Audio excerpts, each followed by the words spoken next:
नमस्कार, मैं हूं आपके साथ नम्रता। कोरोना वायरस के खात्मे के लिए भारत में तैयार की गई दो वैक्सीन की खबर से जहां पूरे देश में उत्साह का माहौल है, तो वहीं जिन दो कंपनियों ने ये दोनों वैक्सीन तैयार की हैं, वो अब आपस में ही भिड़ गई हैं और एक दूसरे की वैक्सीन को कमतर बताने में जुटी हैं। लेकिन इस विवाद के बीच अब सीरम इंस्टीट्यूट के सीईओ अदार पूनावाला का एक ऐसा बयान सामने आया है जिससे ये विवाद खत्म होने के आसार नजर आ रहे हैं। दरअसल drugs controller general of India यानी कि डीसीजीआई ने हाल ही में भारत बायोटेक की कोवैक्सीन और सीरम इंस्टीट्यूट ऑफ इंडिया की कोविशील्ड वैक्सीन को भारत में आपातकालीन इस्तेमाल की मंजूरी दी है।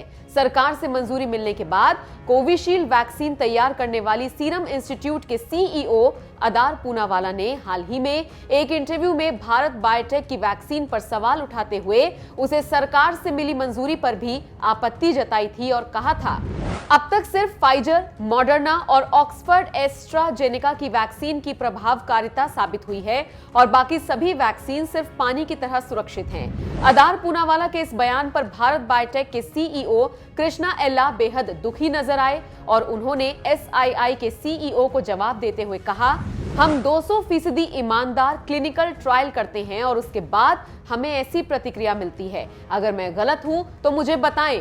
कुछ कंपनियां हमारी वैक्सीन को पानी की तरह बता रही हैं। मैं इससे इनकार करता हूं। हम वैज्ञानिक हैं। हमारी वैक्सीन के ट्रायल्स में 10% से भी कम साइड इफेक्ट्स देखने को मिला, जबकि दूसरी वैक्सीन के 60 से 70% साइड इफेक्ट्स हैं।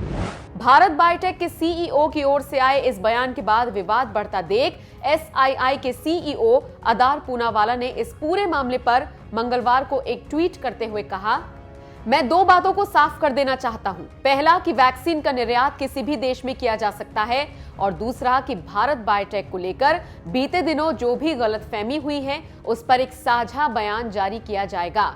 अदार पूनावाला के इस बयान से कयास लगाए जा रहे हैं कि कोरोना वैक्सीन बनाने वाली भारत बायोटेक और सीरम इंस्टीट्यूट के बीच जो जंग छिड़ी है वो जल्द ही खत्म होने वाली है। बता दें, भारत बायोटेक की स्वदेशी कोवैक्सीन और सीरम इंस्टीट्यूट की कोविशील्ड के इमरजेंसी यूज के लिए drugs controller general of India ने रविवार को मंजूरी दी थी। वहीं जाइडस कैडिला हेल्थकेयर की जाइकोव डी को फेज 3 ट्रायल का अप्रूवल मिला है। तो वहीं भारत में बनाई गई 2 कोरोना वैक्सीन की खबर के बीच कजाकिस्तान की ओर से भी बड़ा बयान सामने आया है। कजाकिस्तान ने कहा है कि उनका देश 3 वैक्सीन बना रहा है जो दूसरे और तीसरे फेज में है, लेकिन इसके बावजूद अगर दोनों देशों के बीच सहमति बनती है तो फिर कजाकिस्तान भारत से वैक्सीन खरीदने का ऑर्डर देने के लिए बात करने को तैयार है। एक तरफ जहां भारत में बनी कोरोना की वैक्सीन की मांग विदेशों में भी हो रही है, तो वहीं दूसरी तरफ वैक्सीन तैयार करने वाली भारत बायोटेक और सीरम इंस्टीट्यूट का आपस में लड़ना कहां तक सही है? अपनी राय हमें कमेंट करके जरूर बताएं।